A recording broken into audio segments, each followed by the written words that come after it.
मित्रों, जिस तरह दिन के बाद रात होना निश्चित है, उसी तरह जिसने भी इस मृत्यु लोक में जन्म लिया है उसका मरना भी निश्चित है। हिंदू धर्म ग्रंथों के अनुसार ऐसा माना गया है कि जो भी अच्छे कर्म करता है उसे मृत्यु के बाद स्वर्ग, और जो बुरे कर्म करता है उसे नरक का कष्ट भोगना पड़ता है।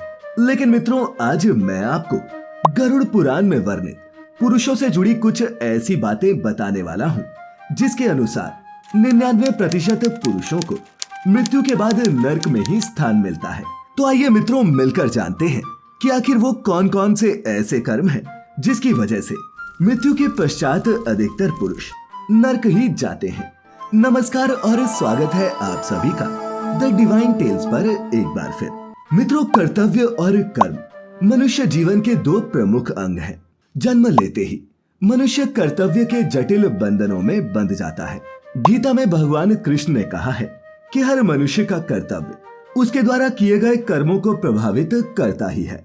इतना ही नहीं, भगवान ये भी कहते हैं कि जो भी मनुष्य अपने कर्तव्यों का निर्वहन सही से करता है उसका जीवन सत्कर्मों से भर जाता है, और जो मनुष्य अपने कर्तव्यों का निर्वहन नहीं करता उसे जीवन भर पीड़ा सहनी पड़ती है, अर्थात वो कर्म भी सही से नहीं कर पाता। इसके बाद अर्जुन के पूछने पर भगवान कृष्ण बताते हैं कि मनुष्य के कर्तव्य से विमुख होने का सबसे बड़ा कारण मोह है।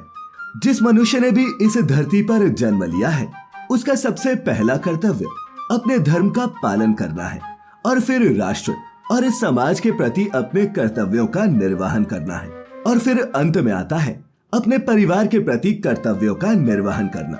परंतु जो मनुष्य मोह से वशीभूत हो अपने परिवार के प्रति कर्तव्य को ही अपना धर्म समझ लेता है और बाकी कर्तव्यों से विमुख हो जाता है, तो ऐसा मनुष्य न तो अपने परिवार से जुड़े कर्तव्यों का पूर्ण रूप से निर्वहन कर पाता है और न ही अपने बाकी कर्तव्यों का।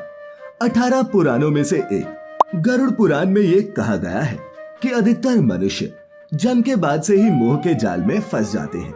जब वो बाल्यावस्था में होते हैं तो माता पिता के मोह में, और युवा होने पर वो स्त्री पुरुष के मोह में पड़ जाते हैं। फिर जब बुढ़ापा आता है तो वो पुत्र पुत्री और पौत्र पौत्रियों के मोह में वशीभूत हो अपने बाकी कर्तव्यों से विमुख हो जाते हैं। लेकिन मित्रों, आपको ये जानकर हैरानी होगी कि गरुड़ पुराण में ऐसे मनुष्यों को पापी और मूर्ख बताया गया है। गरुड़ पुराण की माने तो जो मनुष्य अपने कर्तव्यों का सही ढंग से निर्वहन नहीं करता उसे कभी मोक्ष नहीं मिलता, अर्थात वो जन्म मृत्यु के इस चक्र से कभी भी मुक्त नहीं हो पाता। गरुड़ पुराण के अनुसार ऐसे मनुष्य जो अंत समय में भी अपने परिवार के मोह में बंधे रहते हैं वो मूर्खों की श्रेणी में आते हैं। गरुड़ पुराण की माने तो ऐसे मूर्ख मनुष्य किसी भी अवस्था में आत्मा के अधीन नहीं होते। इतना ही नहीं, ऐसे मनुष्यों के बारे में गरुड़ पुराण ये तक कहता है कि यमदूतों के लोहे के पाश से बंधी हुई आत्मा भी एक बार मुक्त हो सकती है, लेकिन मोह से बंधे हुए मनुष्य का मुक्त होना असंभव है। गरुड़ पुराण के अनुसार अपने पूरे जीवन काल में मोह में बंधा मनुष्य अगर अंत समय में भी पुत्र और पौत्र आदि के मोह में बंधकर अपने कर्तव्यों को नहीं जान पाता तो उसे मृत्यु के बाद मोक्ष की प्राप्ति कभी नहीं होती।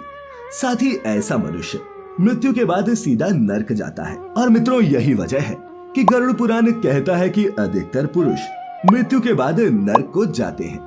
वही बात अगर स्त्रियों की करें तो मित्रों, स्त्रियां कहीं न कहीं अपने कर्तव्यों का निर्वहन कर लेती हैं। जब वो छोटी होती हैं तो एक पुत्री का कर्तव्य निभाती हैं, और फिर युवा होने पर पत्नी और माँ दोनों ही कर्तव्यों का निर्वहन करती है। मित्रों, आपने भी देखा होगा कि हमारे समाज में आज भी पुत्र या पौत्र को ही स्वर्ग जाने की सीढ़ी समझा जाता है, जबकि ये हमारी अज्ञानता है और कुछ भी नहीं। और इसी वजह से हम मनुष्यों को आभास भी नहीं होता कि जिसे हम स्वर्ग की सीढ़ी समझ रहे हैं वास्तव में वो हमारे लिए नरक के द्वार खोल रही है। इसीलिए मित्रों, सभी मनुष्यों को मोह और प्रेम में अंतर समझना बहुत जरूरी है, क्योंकि जहाँ मोह अपने कर्तव्यों से विमुख करता है वही प्रेम आपको कर्तव्यों से विमुख नहीं होने देता। तो मित्रों, अब तो आप जान ही गए होंगे कि आखिर हमने ऐसा क्यों कहा कि अधिकतर पुरुष मृत्यु के बाद नरक ही जाते हैं। तो अगर समझ में आ गया हो तो इस जानकारी को खुद तक सीमित न रखें, और इसे शेयर करें अपने मित्रों रिश्तेदारों के साथ। ऐसी सभी धार्मिक और आध्यात्मिक जानकारियों के लिए जुड़े रहे द डिवाइन टेल्स परिवार के साथ। तो मित्रों, फिलहाल आज के लिए बस इतना ही। अब इजाजत दें। आपका बहुत बहुत शुक्रिया।